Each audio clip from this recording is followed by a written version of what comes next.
Думал, что глаз можно будет не восстановить. С бытовой травмой Вадим Виссарионов попал сюда в конце февраля, поранился отверткой. Мужчина боялся потерять зрение. Врачи уверили, восстановление будет сложным, но глаз спасут. Все благодаря возможностям высокотехнологичного медицинского оборудования. Первая операция где-то часа 4 шла.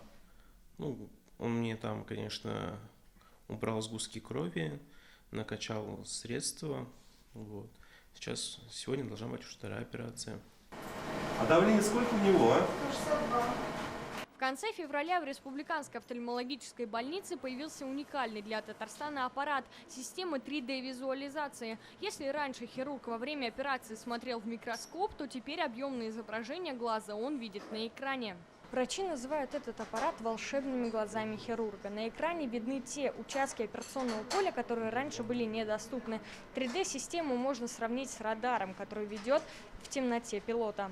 Теперь операции можно проводить при приглушенном свете. Это не ослепляет пациента и снижает стресс на глаза. При этом на работу хирурга это не влияет. Врач находится в 3D-очках и в мельчайших подробностях видит область хирургического вмешательства. Обычно делаем хирургии, у нас есть микроскоп, мы смотрим в окуляры.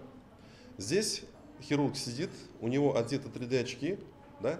Как я думаю, каждый из вас ходил в кино и может сказать разницу, то, что он просто смотрит кино и смотрит в 3D-очках, да, чувствуете там сразу объем, там появляется глубина, да, там более естественно все это, да, более приближено к обычной среде. 3D-аппарат клиника приобрела на собственные средства. Специального обучения не требуется. Офтальмологи оперируют, как и раньше, только теперь вмешательство проходит быстрее и комфортнее. Чистим, не сдирается.